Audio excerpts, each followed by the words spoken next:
Buenos días, mi nombre es Juan Carlos Arellano Aguilar, soy ingeniero de protecciones, FAE aquí en el área de central de la Ciudad de México. Lo que vamos a platicar es rápidamente pues ver lo que serían los fundamentos sobre la protección de sistemas eléctricos de potencia, y uno de los temas importantes que se consideran en este curso es lo relativo a los transformadores de corriente, que son una parte importantísima en el sistema eléctrico de potencia. Pues sin más que nada, iniciamos, ¿verdad? Podríamos primero entender el entorno de lo que sería un sistema eléctrico de potencia, partiendo de ahí para poder nosotros desarrollar la importancia que tienen estos TCs. Pues podemos decir que un sistema eléctrico de potencia pues es un sistema que pues está compuesto de generador, líneas, transformadores de distribución y la carga prácticamente. Entonces sería un sistema, ¿verdad?, que cada uno de estos elementos del sistema eléctrico de potencia trabajan en forma independiente, pero con un fin. Entonces el fin sería, ¿verdad?, es el generar, transmitir, distribuir hasta los centros de carga. Eso es lo que sería nuestro sistema eléctrico de potencia, dentro del cual nosotros nos vamos a enfocar directamente a lo que sería los transformadores de corriente, ¿verdad? Que pues podríamos nosotros entender que como concepto, ¿verdad?, podríamos decir que es un dispositivo electromagnético que transforma la corriente primaria a valores secundarios, con los cuales se realizan las funciones siguientes, ¿no?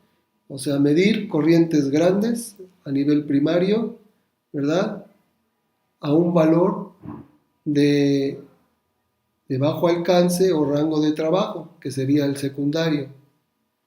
Y esta función pues es la principal para poder trabajar con valores seguros con los equipos que va a alimentar este TC, que por lo general pues son los relevadores de protección o los equipos de medición. Entonces, dentro del principio del transformador de corriente, pues podemos decir que tiene un núcleo, ¿verdad?, un bobinado secundario con n vueltas, y el TC lo que hace realmente es aislar el sistema de alta tensión y reducir la corriente a valores manejables, ¿no? Y entonces idealmente podemos decir que la corriente secundaria va a ser igual a la corriente primaria entre el número de vueltas del secundario. Ahí en el slide pues vemos un ejemplo de lo que sería pues un núcleo y el bobinado secundario, con cortesía de Coleman Electric Corporation. La siguiente slide podemos ver un ejemplo de un TC ya para alta tensión en una subestación, donde lo que en un momento dado pues podemos decir que la diferenciación de un TC con respecto a un TP en su conectividad es de que es en forma serie, ¿no? Y entonces podemos aquí ver un pequeño paréntesis y decir, bueno, que pues el TC de alta tensión pues es un TC tipo interferie, ¿no? Y en ese índole pues podemos ver una clasificación, ¿verdad?, de los TCs como pues llamémosles de acuerdo a su tipo, ¿no?, que puede ser tipo como el que estamos viendo intemperie o el tipo interior, ¿no?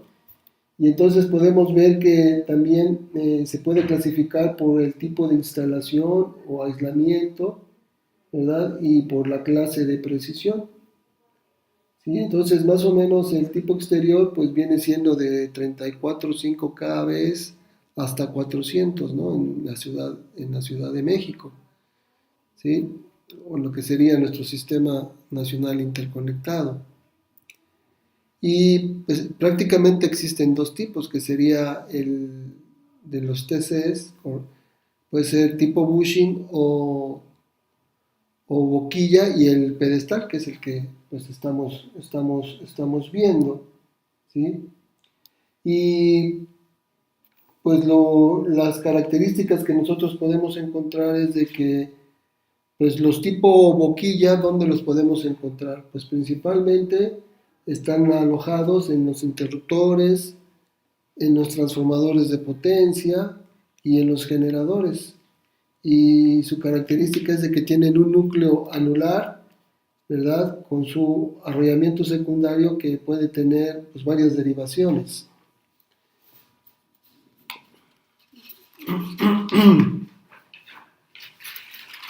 El arrollamiento está completamente distribuido y una característica es de que su reactancia de dispersión en secundario es baja, ¿no?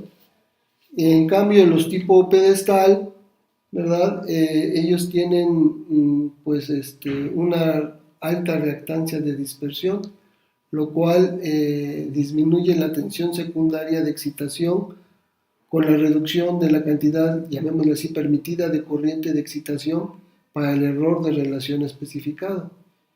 Entonces, otra de las partes importantes que tenemos que tener es de que, pues, eh, en el concepto de transformador ideal, ¿verdad? Pues se considera que em, se considera que no hay pérdidas en el núcleo magnetizante, ¿no? Que sería lo que podríamos nosotros ver a continuación. ¿Sí? Aquí tenemos un TC de distribución de media tensión, ¿verdad? Y pues ¿cómo es su aislamiento? Bueno, pues por lo general es en aire o resina sintética, ¿no? Que es más o menos lo que es común y más o menos oscila entre tensiones de 3 a 25 kbs en su clase de aislamiento, ¿no?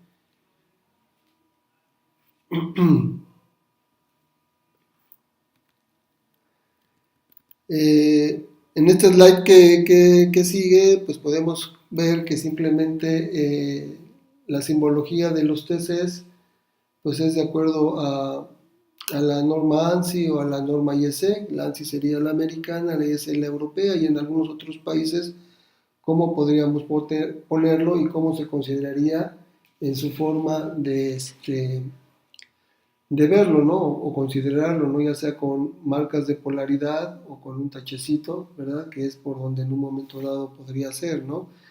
Y la otra es, pues por letras, ¿no? Como serían a veces la nomenclatura europea, ¿no? Entonces realmente una convención nada más.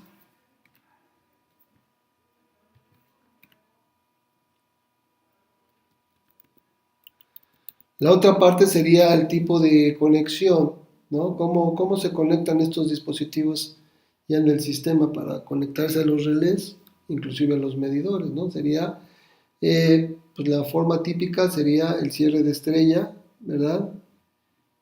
Para protección, pues siempre mirando al circuito, el cierre de estrella mirando al circuito a proteger, o en condiciones de la corriente delta, ¿no? Cuando la corriente puede ser con la conexión del TC puede ser AB o AC, entendiéndose que si es polaridad de A, si es conexión AB, polaridad de A con no polaridad de B, ¿no?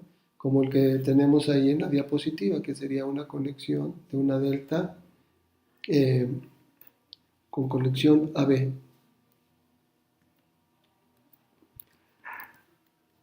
La otra parte, pues, es ver el tipo de relación, que manejan estos dispositivos, ¿no? Considerando que la relación del TC es corriente primaria a corriente secundaria. Y ahí vemos algunos ejemplos, ¿no? O sea, 1200 a 5 es igual a 240 o 400 a 1.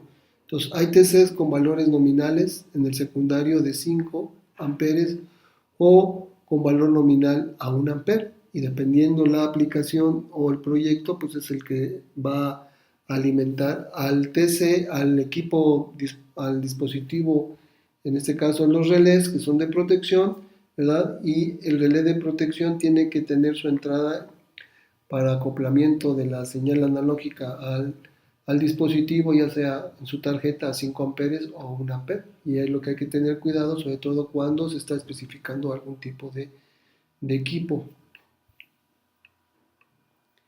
Entonces, otra parte importante ver pues que de alguna manera hay una clase de precisión que debe de cumplir el equipo, ¿no? Esto se refiere principalmente a, en un momento dado, a dónde va a ser aplicado el equipo, ¿sí? Entonces, si va a ser el TC aplicado a un equipo de medición, entonces su precisión debe estar acorde con eso. Eso es lo principal que se debe de considerar. Si es para protección, su clase de precisión debe de ser de acuerdo a eso, ¿no? Entonces, por decir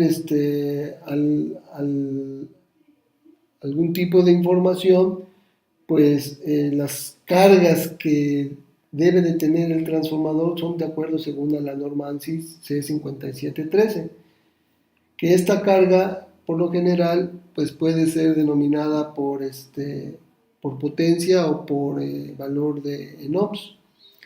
Y eso lo podemos verlo ahí, ¿no? De B1 hasta B8, y la impedancia, si se fijan, es de 1 hasta 8 ohms, y está relacionado con un voltaje a un factor de potencia, ¿no? Si nosotros quisiésemos sacar realmente con la potencia los ohms, simplemente es aplicando pues la potencia del equipo entre la corriente nominal secundaria, ¿no? de nuestro dispositivo, y nos van a dar los valores en ohms, ¿no? Por ejemplo, la de 50 volts amperes, ¿verdad? Podemos hacer 50 entre 5 al cuadrado y nos va a dar el valor en ohms de 2. Y entonces esto es lo que los equipos de protección por lo general manejamos, ¿no? En cuanto a burden, ¿sí? Y entonces, pues, regresando un poquito a lo de la precisión, depende siempre de la utilización del TC, ¿no? Que vuelvo a repetir, si es para medición, tendrá una precisión de acuerdo a lo que va a aplicar a su forma de calibración, que viene siendo de punto 3, punto 5, punto 6, ¿no? Que sería más o menos para un watorímetro de facturación, y de 1.2, 3, 5 para protección, ¿no? Dependiendo la norma que se esté aplicando.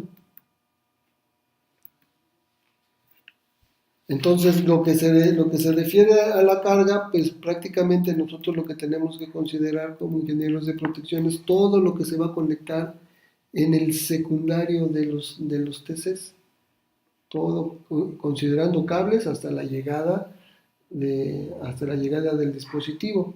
Entonces ahí podemos ver que el voltaje entre terminales G y H está, o sea, en el secundario está representado por la corriente secundaria, por la impedancia de carga, que esta impedancia pues viene siendo la impedancia del cable, de los cables que salen, más lo que sería el relé, ¿verdad? Y entonces, pues tratando de entender un poquito este comportamiento de lo que se refiere a un TC respecto a su curva de histéresis, pues es relacionado a lo que sería la saturación de un TC, ¿no? Es importante tener este concepto. ¿Por qué? Porque es lo que en un momento dado, en pruebas en campo, pues se presentan mucho, y saber el comportamiento de lo que sería esta curva de histéresis lo podríamos explicar como una lo podemos explicar como la saturación, como la no linealidad de un núcleo de hierro. Y si entiendes esa saturación es así en forma pues, mundana, llamémosle así, o como analogía, burda es el querer viajar en el metro una hora pico y ya va lleno y tú quieres ingresar y no puedes ingresar, entonces no es un comportamiento que ya llega a un tope y ya no hay, por más corriente de excitación que yo le ponga de ahí, no hay un flujo que me lo dé en forma lineal, ¿no? Entonces podríamos explicárselo como la no linealidad del núcleo de hierro. Y entonces bueno, si yo quiero aplicar una corriente alterna en el secundario, ¿verdad? El núcleo se magnetiza y la densidad del flujo no guarda una relación lineal con la intensidad del campo magnético, ¿sí? De acuerdo a la conocida propiedad del material magnético, o lo que estamos diciendo en la gráfica, ¿verdad? Es el ciclo de histéresis. Entonces el campo magnético es aproximadamente proporcional a lo que llamamos la corriente de excitación y el flujo magnético sería proporcional a la densidad del flujo. Entonces estas relaciones dependen no solo de las propiedades del material, sino también de las dimensiones del núcleo, o sea, la sección transversal y la longitud efectiva.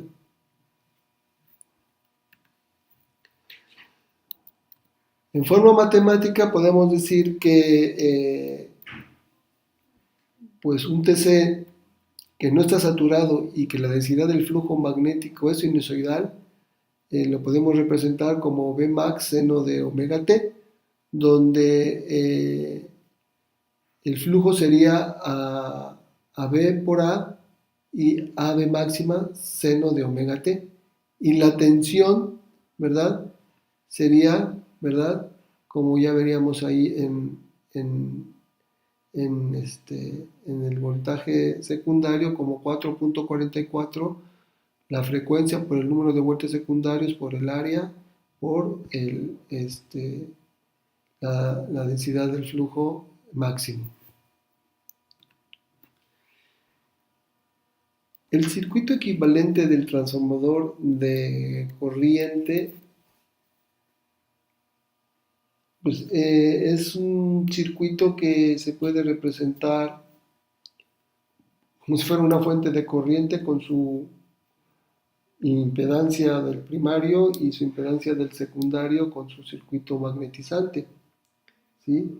En la figura se muestra un equivalente de un transformador de corriente con vueltas con una vuelta, ¿no? A medida que se alcanzan los límites de flujo del TC, la corriente de excitación aumenta. Con el incremento de la corriente de excitación, la salida de corriente secundaria disminuye, dando como resultado un incremento en el error. Ok, ¿esto qué quiere decir? Que finalmente cuando magnetizamos al núcleo, ¿verdad? La forma ideal sería que la corriente que está pasando en primaria sea igualita a la corriente del secundario, pero hay errores debido al circuito magnetizante. Entonces, para condiciones a veces de análisis, pues esos errores tienen que cubrir cierto rango para que digamos que la medición que estoy teniendo en el secundario está casi reflejada de acuerdo al primario, ¿no? Entonces, la curva de excitación utilizada se puede representar por lo general en una gráfica logarítmica, donde el voltaje secundario va a ser igual a menos el número de vueltas de secundario por la variación del flujo respecto al tiempo, ¿verdad? Y esto es lo que se utiliza en forma práctica, sacar la curva de saturación de nuestros equipos, en los TCs, antes de, ¿cómo se llama? Para verificar que todo esté operando correctamente. Entonces, hay dos definiciones donde podemos decir el quiebre de la curva, ¿verdad? Como conocido punto de rodilla, ¿verdad? O la rodilla, donde ya no es lineal, sino ya empieza a saturarse ya no hay más voltaje de acuerdo a mi gráfica, y entonces puede ser que es según la norma ANSI, ¿no? Que la define geométricamente a partir de un par de ejes del log-log, ¿verdad? Y donde está el quiebre de la curva, o sea, la rodilla, está a 45 grados, ¿no? Respecto a la abscisa y a la curva de excitación. Y ese es el punto que, ¿cómo se llama? Que él dice de inicio de saturación, ¿verdad? Que en dicho punto no define exactamente el inicio de la saturación, ¿ok? Sino nomás el quiebre. La otra sería la norma IS, ¿verdad? Que el quiebre, pues, lo define como la intersección de este, dos rectas prolongadas de la parte lineal y llana a lo lineal, ¿verdad? Y ahí es donde dice que realmente, pues, sería la saturación. Entonces, la tensión en el quiebre, según esta norma IS, está muy próxima a lo que sería el inicio de la saturación y se toma como tal, ¿ok? Y entonces esta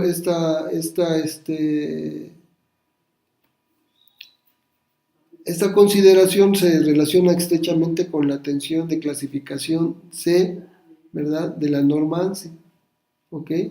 Lo cual veremos, se verá más adelante.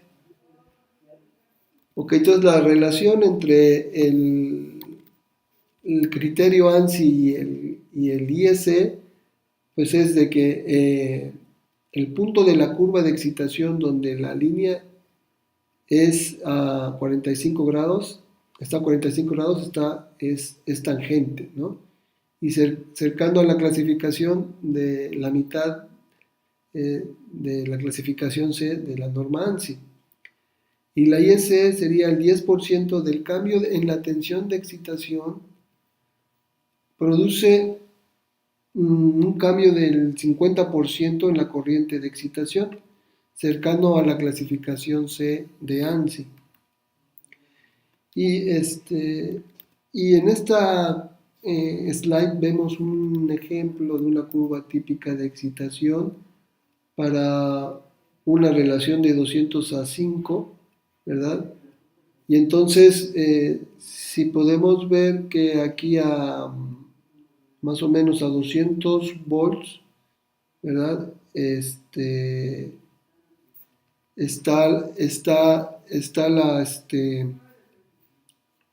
la saturación total y está cercana a los 500 volts.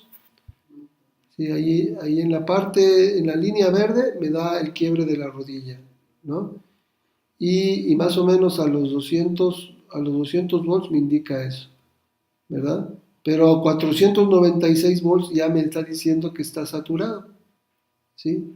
Entonces ahí sería ese ejemplo de una curva típica para un TC con relación 200 a 5, 2000 a 5, perdón.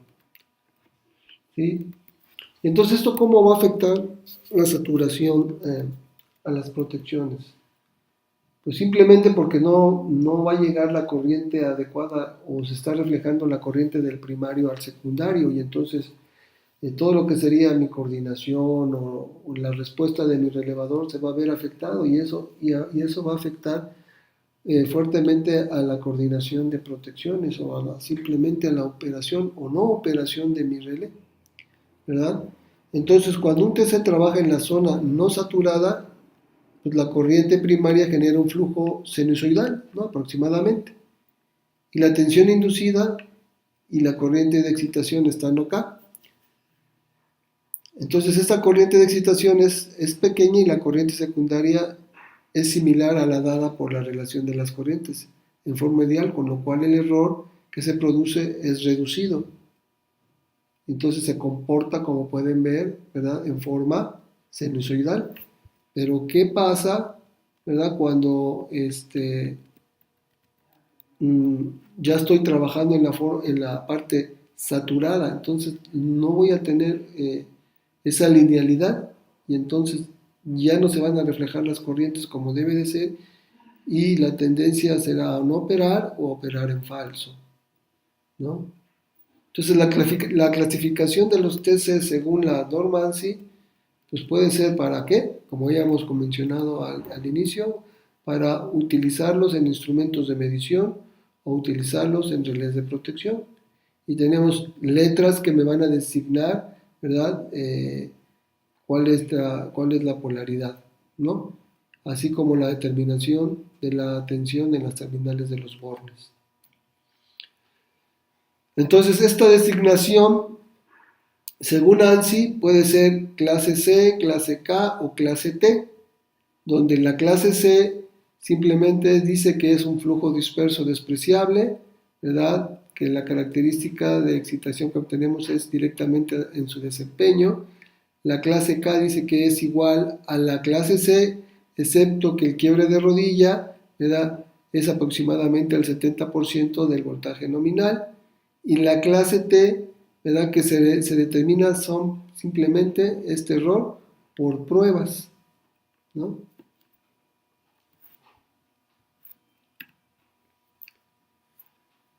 Entonces ahí lo que podemos apreciar es que en esta diapositiva el circuito equivalente simplificado, ¿verdad?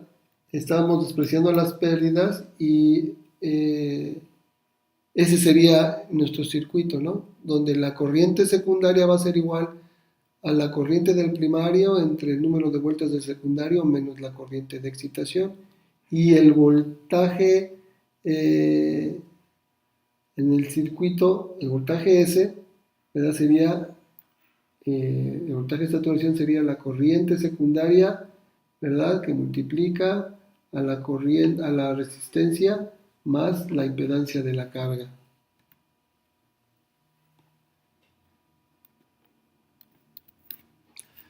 Ok, entonces, según la norma ANSI, con los clases C, la mínima tensión que aparece en las terminales de TC serían los puntos G y H que vimos, ¿verdad? Sería que para 20 veces la corriente nominal, ¿verdad? Eso sería para determinar mi saturación, si corresponde a ese valor, y su consumo de potencia carga estándar, y el error debe ser menor o igual al 10%. Entonces la tensión nominal del secundario es la mínima tensión secundaria que el TC entrega cuando esté conectado a su carga nominal, y por él circula una corriente igual a 20 veces su I nominal, siendo que el error no debe ser mayor al 10%. Entonces esta tensión mencionada se refiere solamente a la entregada por el bobinado completo, ¿sí? Si ya tuviéramos alguna derivación, ya variaría. Para el caso de derivaciones, que es lo que estamos mencionando, pues tendríamos que hacer ese tipo de arreglo, ¿no? Por ejemplo, si tenemos un TCC 400 con una relación de 1200 a 5 y tiene conectada una derivación de 600 a 5, ¿verdad?, la tensión será de 200 volts, solamente si los bobinados están totalmente repartidos alrededor del núcleo. Las tensiones nominales normales, según ANSI, indicadas por la clasificación 100, 200, 400, 800, para el TC de 5 amperes, esto dará como resultado cargas de 1, 2 y 4, como vimos, y 8, como vimos en las slides ¿cómo se llama?, anteriores. Entonces lo que yo les decía, de que si yo tuviese una relación diferente, ¿verdad?, tendría yo que considerar mi clasificación de a cuál estoy yo teniendo como máximo, ¿sí? Y sacar el valor de la impedancia del valor de la saturación que yo quisiese estar viendo en ese momento.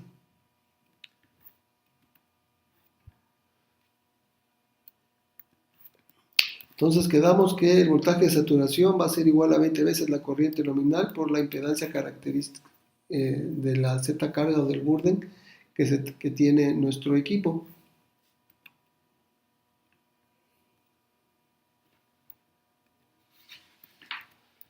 Entonces, más o menos volviendo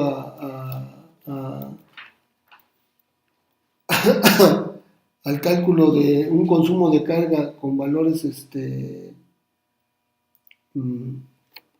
diferentes al completo que se considera en el nominal, ¿verdad? Podríamos decir que un ejemplo de un TC de 2000 a 5 con una clasificación C800, ¿verdad? Es más o menos para uno de 400 kb, ¿verdad? Y con una derivación en 1200, ¿verdad? ¿Cuál sería entonces los ohms? Entonces lo único que tenemos que hacer es dividir entre 100 la C800 y multiplicarlo por la relación la derivación que yo quiero entre la relación total, ¿no? Entonces si yo divido en este caso los 800 entre 100 por los 1200 de la derivación que yo quiero ver entre la total de los 2000, me daría un valor de 4.8, ¿sí? Entonces es muy importante pues, conocer esto de la saturación para tener como criterio qué TC se va a saturar o qué, no TC, o qué TC va a cumplir o va a estar dentro del rango de la legalidad. Entonces hay una fórmula que por lo general se puede clasificar para poder obtener eso, ¿verdad? Que sería 20 veces mayor o igual a la relación X entre R más 1 por la corriente de falla por la impedancia de la carga, ¿sí? Y donde por lo general la relación X en R es la tangente del ángulo característico de la corriente de falla, ¿sí? Y a su vez también es un factor de amortiguamiento de la onda asimétrica y eso nos ayuda a determinar esa problemática de la saturación, ¿no? Aquí tenemos un cálculo sencillo de la curva de saturación, ¿verdad? Para un tipo C400 que habíamos visto, ¿verdad? En esta parte pues ya me dan unos valores y nomás es aplicar directamente la fórmula, ¿no? Y entonces se supone que los valores resistivos puros se considera que la resistencia del secundario TC es 0.7 ohms, la caída de tensión interna sería 20 veces la corriente secundaria por este valor de resistencia y me daría un valor de 70 volts. Y por lo tanto la tensión disponible sería de 496 menos 70, que me daría un valor de 426 volts. Ok, entonces la clasificación C es el valor de la tensión justo por debajo de la tensión de carga calculada, ¿sí? Entonces sería algo estimativo que se hace en campo. Hay otros que son para laboratorio, que son más, que se dedican, bueno, toman más cuenta el modelo matemático, que pues no es plática de lo que estamos viendo, ¿no? Entonces, según la IS, cuando vemos los planos eléctricos, y a veces vemos que depende del proyectista, pues utiliza una nomenclatura u otra. Entonces, por ejemplo, cuando vemos el dibujito del TC, pues vemos cómo lo tienen especificado. Por ejemplo, ahí sí tenemos 15VA clase 10P20, ¿verdad? El 15 se refiere a la carga continua que tiene en volts amperes. El 10 es el 10% del error, ¿verdad? Para P, que sería para protección, y el valor que se mantiene esa precisión, ¿no? Que sería el factor de la corriente nominal de 20 veces. Entonces aquí vemos alguna comparativa de un criterio con otro de acuerdo a la norma americana o la norma europea. ¿Sí? El C100, 25, 10P20. El C200 sería 50BA, 10P20. Un C400, ¿verdad? Serían 100BA, 100, 10P20. Y un C800 equivale a tener un 200BA, 10P20. Y es así como lo veríamos en los planes eléctricos. Entonces la ecuación de voltaje de saturación, que es igual a la corriente de falla por la impedancia de la carga por 1 más la relación XNR que les había comentado en la parte, pues hagamos un criterio que lo podemos considerar para tener ese cálculo y validar si el TC va a estar saturado o no, de acuerdo a la relación de nuestro cortocircuito. Esto es muy importante, por ejemplo, cuando se va a especificar tal vez un equipo, un equipo que va a proteger una diferencial de barras, ¿verdad? Dependiendo el relé, pues considerar que este relé sea aplicación para baja impedancia, un relé para baja impedancia o la otra, ¿no? De alta impedancia, ¿no?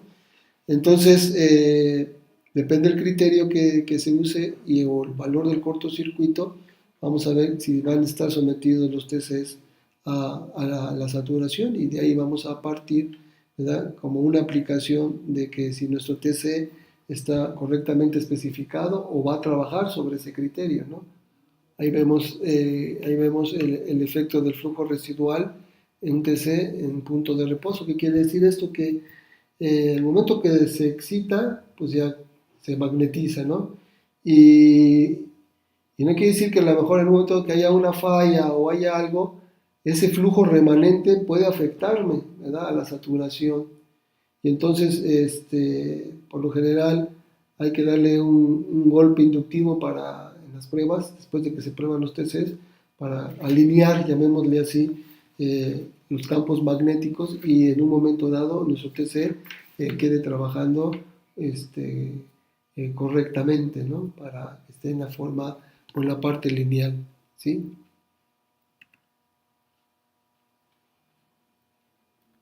Ok, aquí tenemos algunas pequeñas notas sobre la aplicación del TC, ¿verdad?